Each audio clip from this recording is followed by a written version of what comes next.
প্রিয় ভিউয়ার্স, আজ আমি আপনাদেরকে নিয়ে আসছি বাংলাদেশের উত্তরে, একবারে সর্ব উত্তরে একটা জেলা শেরপুর।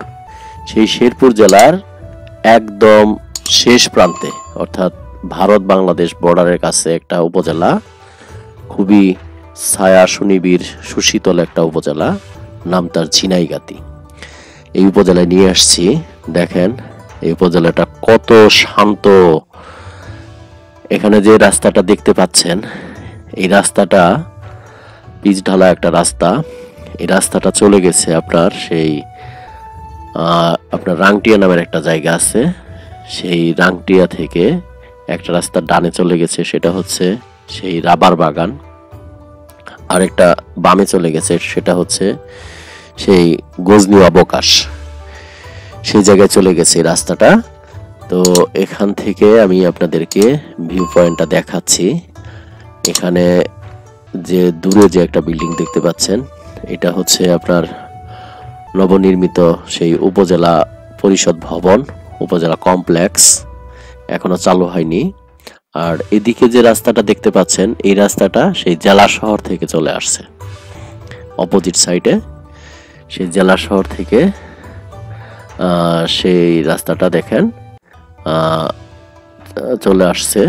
আপনারা দেখেন, খুবই সুন্দর কিন্তু এলাকাটা। তো আমি সকাল সকাল বেরিয়ে পড়েছি এলাকাটার ভিউ দেখানোর জন্যে। তো আপনারা আমার আগের ভিডিওগুলি দেখেছেন এবং আপনাদের অনেক প্রশংসা পেয়েছি, কমেন্ট পেয়েছি।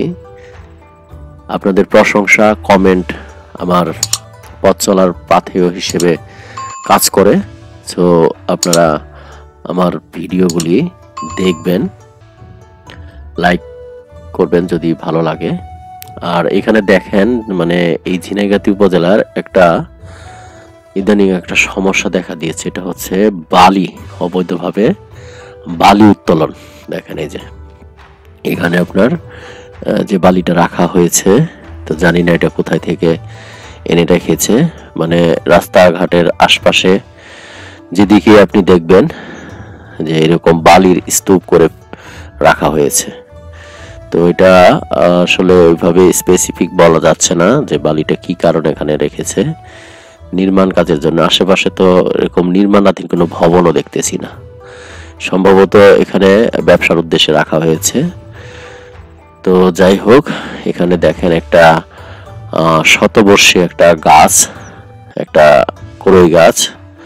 সেই গাছটা, এটার পাশ দিয়ে একটা মেঠো পথের মতো হেঁটে যাচ্ছে একজন মানুষ, হেঁটে যাচ্ছে। কি যেন মানে গাছের সম্ভবত গাছ থেকে যে শুকনো লাকড়িগুলি পড়ে, এগুলি কুড়োচ্ছে। তো বালিগুলি আমি আবার দেখাচ্ছি আপনাদেরকে। দেখেন এখানে বালি স্তূপ করে রাখা হয়েছে। আর এই যে এখান থেকে দেখেন যে রোডটা, যেখান থেকে দেখেন এক ভাই বাইক নিয়ে চলে গেল। এটা একটা মোড়, মানে ঝিনাইগাতি বাজারের আশেপাশের এলাকা এগুলি। তো এই রোডটাকে মানে অনেকে গার্লস স্কুল রোডও বলে, আর এই মোড়টাকে বলা হয় মাদ্রাসা মোড়, দাখিল মাদ্রাসার মোড়। তো এখান থেকে এগুলো দেখেন, ওই যে দূরে বাম পাশে বালি স্তূপ করে রাখা। আসলে মানে আপনারা যদি একটু বের হন বা ঘুরতে আসেন, দেখবেন বিভিন্ন জায়গায় বালি স্তূপ করে রাখা। এটা হঠাৎ করে কিন্তু এই বালির ব্যবসাটা বেড়ে গেছে। তো এটা সম্ভবত এলাকার যারা প্রভাবশালী আছে, তারা প্রভাব খাটিয়ে, আমি শুনেছি যে এগুলি অবৈধভাবে সেই অদূরে যে নদী আছে, পাহাড়ি নদী, সেখান থেকে রাতের আধারে অনেকে বালি উত্তোলন করে, অনুমোদনহীন বালি উত্তোলন করে টলিত করে কিছু লোকদের কাছে এগুলি বিক্রি করে দেওয়া হয়। তারা আবার এগুলি ওই পার্টি ধরে আবার বিক্রি করে। তো এটাই চলছে। তো এই ছিল আমার আজকের video. Thank you for watching. আল্লাহ হাফেজ।